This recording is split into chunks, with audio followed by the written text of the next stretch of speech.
Director Sujith దర్శకత్వంలో రూపొందుతున్న చిత్రం ఓజీ.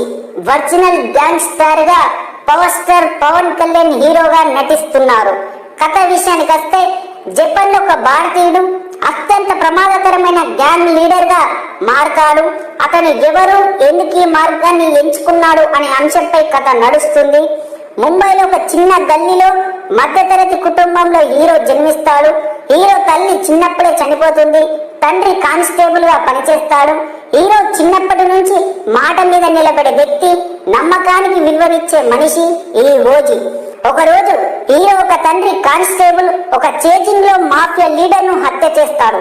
అప్పుడు న్యాయాన్ని కాపాడే పోలీస్ వ్యవస్థ అవినీతిగా పాలించడంతో తండ్రి మీద తప్పులు కేసులు పెడుతుంది. అప్పుడు హీరో న్యాయం కోసం చాలా మందిని బ్రతిమలాడతాడు. హీరోకి న్యాయం కంటే అన్యాయం ఎక్కువ జరుగుతుంది. అప్పుడు హీరో లోపల తెలియని ఆవేదన, ఆక్రోశం మొదలవుతుంది. హీరో ఒక లక్ష్యం న్యాయం అడగటం కంటే మనతో చేతనైనంతగా న్యాయం చేయడమే అసలైన న్యాయమని తన స్నేహితులతో కలిసి చిన్న స్థాయి గ్యాంగ్ లీడర్ గా ఎదిగి మరికొద్ది రోజుల్లోనే ముంబై మాఫియా వరల్డ్ లో అత్యంత ఒరిజినల్ గ్యాంగ్ స్టార్ గా ఎదిగిపోతాడు. ఒక మిషన్ కోసం ఓజీ జపాన్ వెళ్తాడు. ఒక గ్యాంగ్ తో ఫైటింగ్ చేస్తాడు. జపాన్ దేశానికి చెందిన గ్యాంగ్ లీడర్ మన ఓజీ యొక్క యాక్షన్ ఫైటింగ్ చూసి ప్రేమతో చేతులు కలిసి పని చేయాలని మన ఓజీని ఆహ్వానిస్తాడు. అప్పుడు ఓజీ జపాన్ లో కూడా తన సత్తా ఏంటో చూపించి బ్రాండ్ క్రియేట్ చేసి వరల్డ్ గ్యాంగ్ మాఫియా వేదికల్లో పేరు సంపాదిస్తాడు. అదే సమయానికి ముంబైలో మాఫియా దాడులు, స్నేహితులపై, కుటుంబంపై, నమ్ముకున్న వారిపై హత్యా ప్రయత్నాలు జరుగుతాయి. అప్పుడు ఓజీ ఇండియాకి తిరిగి వస్తాడు.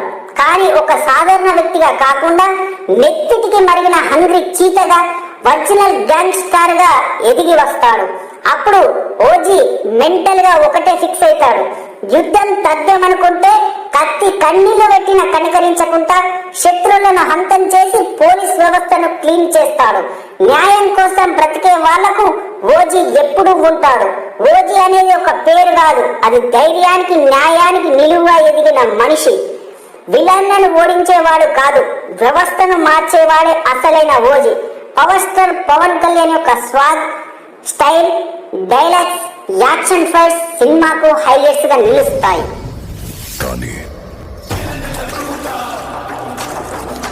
వాడు నరికిన మనుషుల రక్తాన్ని మాత్రం